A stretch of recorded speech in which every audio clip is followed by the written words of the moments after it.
fait que...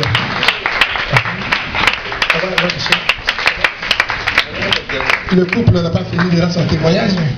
On va continuer. Asseyez-vous. Voilà. Ok. Asseyez-vous.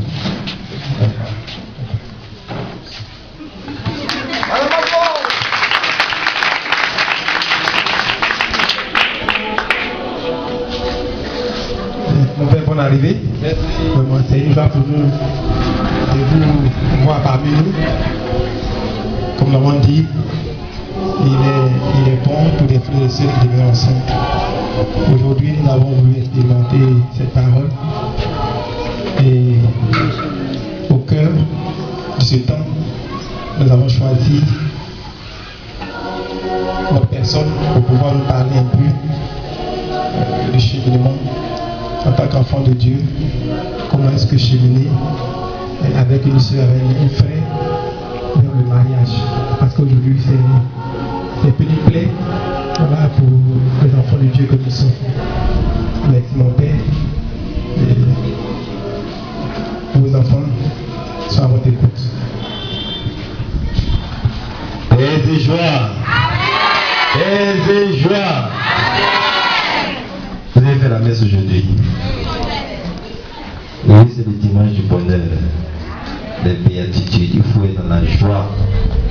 Et ce bonheur-là nous est donné par Dieu, car comme dit le psaume, la joie de notre cœur vient de lui, la joie de notre cœur vient de Dieu. Père Alexandre, merci pour cette considération. Merci pour cette belle invitation. Moi, je pensais que le plat serait déjà sur la table, et puis au moins j'en discute. Vous savez, on continue, et je me dis, vous avez déjà fait la prière, nous sommes déjà dans un élan de piété. Le thème que vous avez voulu développer avec moi est très important et d'actualité. Le cheminement dans le mariage. Le cheminement pour aller au mariage.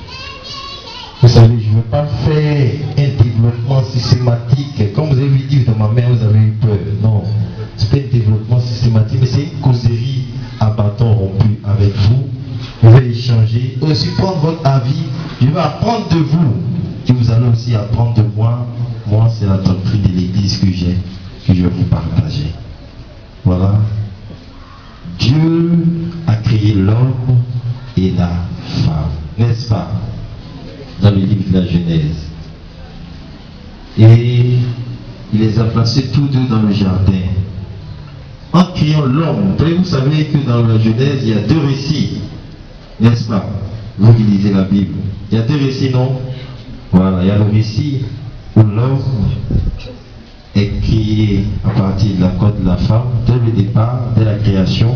Il y a le récit où l'homme apparaît comme le sommet de toute la création. Après qu'il ait tout créé, il crée l'homme. Dans l'autre récit, il crée l'homme avant de créer les autres choses. Voilà. Et la femme a été créée à partir de la côte de l'homme, n'est-ce pas? Et Dieu les a mis tous deux dans le jardin. Ça suppose qu'il voulait que les deux déjà vivent ensemble. C'est pourquoi nous dans l'église, on dit que le mariage vient de Dieu, c'est tout. Parce que c'est Dieu lui-même qui a voulu créer un homme et une femme pour les mettre ensemble. Un homme et une femme pour les mettre ensemble. Donc, si vous voulez donner réponse à toutes les déviations auxquelles vous assistez aujourd'hui dans le monde, ayez recours au livre de la Genèse et regardez ce que Dieu lui-même a voulu dès le départ. C'est ce que Dieu a voulu, que l'homme et la femme soient ensemble pour vivre dans l'unité de la chair et du cœur, n'est-ce pas? À travers quoi? Le sacrement du mariage. Donc c'est Dieu lui-même qui a créé le mariage. Le mariage vient de Dieu. Donc c'est une institution divine. Mais aussi nous les hommes, on a vu que le mariage est une bonne chose. Mais il faut aussi organiser cette chose-là. Voilà pourquoi, avant de venir à l'église, l'église recommande à ce que vous ayez fait tout ce qui est demandé au niveau coutumier, au niveau civil. Si vous voulez vous marier à l'église, vous devez d'abord passer par le mariage coutumier et enfin par le mariage civil. C'est après tout cela que vous pouvez admis à l'église pour célébrer le mariage religieux devant Dieu et devant les hommes. Tout ce parcours est très très important.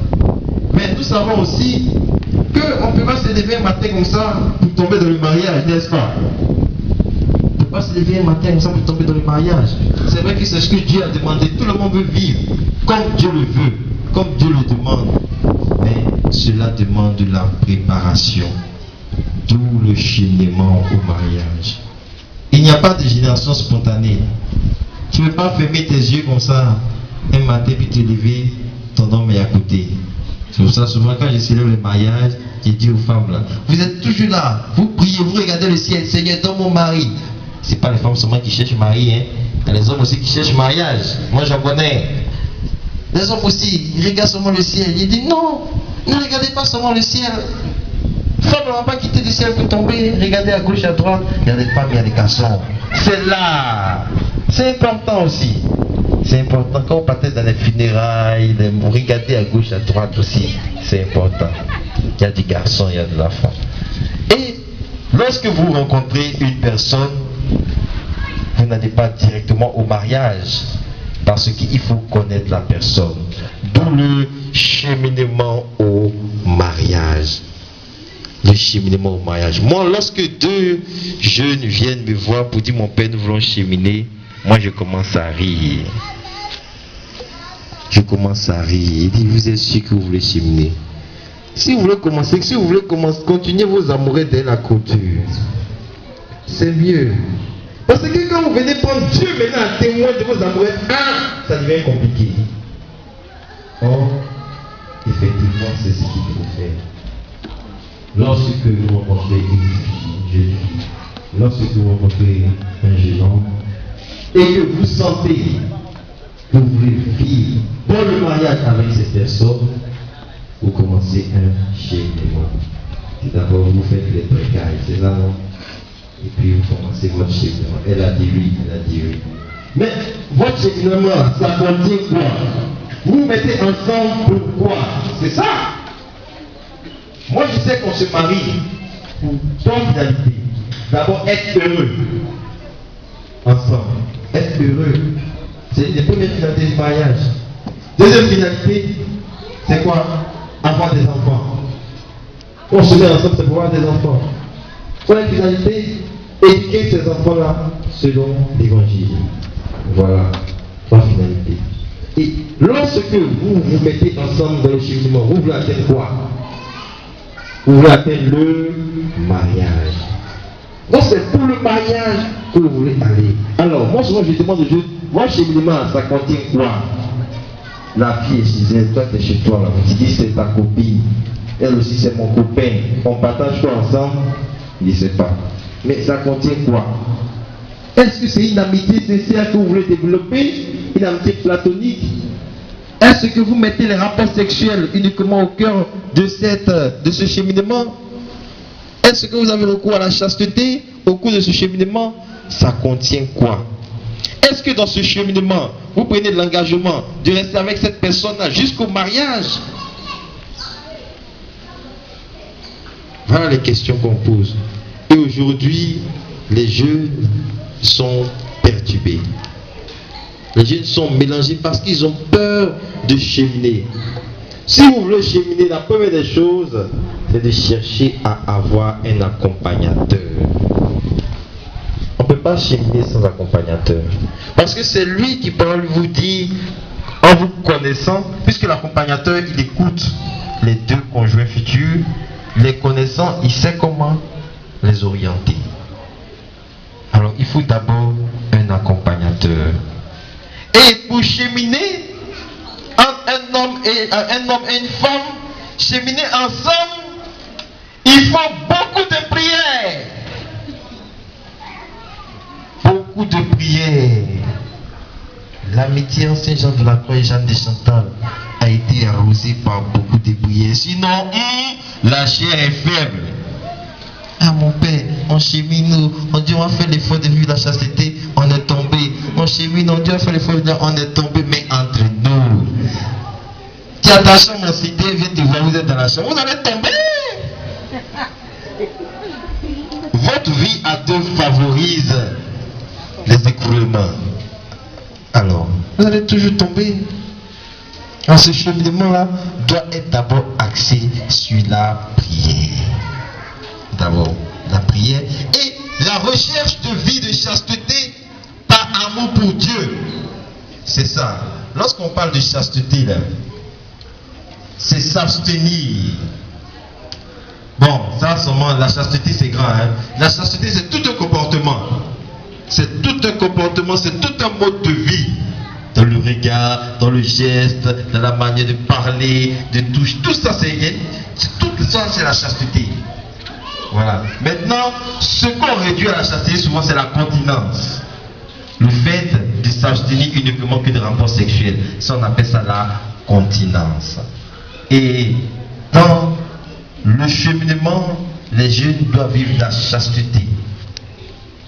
Et particulièrement la continence. Parce que dans l'église, le rapport sexuel n'est béni et autorisé que dans le mariage. C'est dans le mariage qu'on permet d'avoir des rapports. Parce que la finalité première du rapport sexuel, lorsque nous faisons appel à nos mémoires pour parler au Moyen-Âge, les pères du Moyen-Âge, ils disaient qu'on a les rapports sexuels uniquement pour avoir des enfants. Ah oui, les rapports sexuels étaient uniquement ordonnés à la procréation. Et puis il prenait l'exemple du cultivateur. Il dit le cultivateur, lorsqu'il va et il jette la semence tombe dans la terre et elle porte du fruit. Alors pourquoi l'homme, lorsqu'il jette la semence dans le vagin de la femme, il ne veut pas que cette semence-là porte du fruit? Même si la nature respecte les choses, les lois pour les hommes, vous ne respectez pas les lois. Pourquoi? Donc les rapports sexuels étaient ordonnés à la procréation. Mais avec le temps, vous savez que la philosophie, la théologie évolue, on a vu que les rapports sexuels c'était bien pour les mariés. Et c'est un bien qui peut les rapprocher, qui peut régler beaucoup de choses dans les couples. C'est pourquoi on me demande d'utiliser des rapports sexuels. Sinon, avant, c'est quand tu veux avoir enfant seulement que tu fais des rapports sexuels. En dehors de ça, faire des rapports sexuels. Et même les rapports sexuels avec une personne dans le but d'éviter d'avoir un enfant était considéré comme une masturbation à deux. Ah, bon. Vous avez vu qu'aujourd'hui ça a changé. Les choses ont évolué et même on dit aux gens, ils peuvent avoir recours au rapport sexuel dans le mariage pour en tirer un certain plaisir. C'est un bien du mariage. Et comme caricature l'un de mes amis, il dit lorsque dans le mariage, les conjoints ont des rapports sexuels, les anges même viennent se mettre autour d'eux et puis ils les acclament. Voilà. Mais quand tu n'es pas marié et puis tu fais ça, ça c'est le diable et son feu qui se met autour de toi et puis qui t'attend. Là c'est un bien pour les conjoints. Alors, lorsque deux jeunes se mettent ensemble, la finalité première c'est de paraître le rapport sexuel. La finalité première c'est l'amitié, c'est l'amour vrai, c'est de se soutenir ensemble pour avancer. Il faut voir comme ça. Il faut voir. Et c'est possible d'avoir un ami de confiance, développer une relation, un amour sincère. Vous savez, aujourd'hui, les jeunes ne savent plus ce qu'on appelle l'amour. Voilà, le pape a écrit Amoris Laetitia, la joie de l'amour. C'est-à-dire, les gens ne connaissent plus la joie même d'aimer. Toutes les personnes, quand tu échanges aujourd'hui là, mon père, moi là même, mariage, ça me dit rien. Mariage, ça me... Parce que vous avez beaucoup de modèles de mariage qui vous découragent. C'est vrai, lorsqu'on va dans les prières, on dit grâce du mariage, écrit wouh! Mais au fond d'elle-même, elle ne veut pas se marier. On veut se marier aujourd'hui par contrainte, parce que les gens me regardent, parce que mon âge avance, tout et tout. C'est ça, non?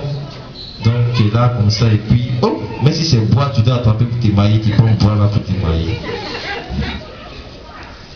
C'est dès maintenant que les jeunes au lycée, bon, pas au lycée, mais après le bac, vous devez commencer peut-être à avoir quelqu'un avec qui vous cheminez. Bon, ça fait mal aussi lorsque tu chemines et puis on te laisse en route. Mais c'est ça, il y a les risques dans tout. Tu prends quelqu'un, tu chemines, tu avances avec lui. Tout doucement, dans une amitié vraie, en mettant la parole de Dieu au centre de votre relation. La prière au centre de votre relation. Beaucoup de prières, je vous dis, un garçon et femme font même beaucoup de prières au milieu. Sinon, ça risque de facilement dégénérer. Et lorsque vous tombez dans la chair, il est difficile de vous relever. Parce que comme dit le proverbe, qui a bu boira. C'est très difficile. Lorsque vous vous abandonnez au vice, c'est difficile d'en sortir. Parce que comme vous le savez tous, le vice, les vices sont des portes ouvertes aux infestations diaboliques. Ça, vous le savez. Et lorsque le diable rentre dedans, c'est fini. Vous êtes accroché et vous n'arrivez plus à vous en défaire. C'est pour votre bien qu'on vous demande de vous abstenir jusqu'au mariage. C'est pour votre bien. Maintenant aussi, les gens ont des objections. Vous connaissez ces objections, n'est-ce pas? À la chasteté jusqu'au mariage. Tu connais les objections? Première objection, on nous dit mon père, mais tu ne connais pas la femme. Elle aussi, elle ne te connaît pas. Et si le jour du mariage maintenant, ça ne te satisfait pas, ou bien tu arrives, on dit l'huile de miel, c'est quand tu vois la chose de monsieur, tu es découragé.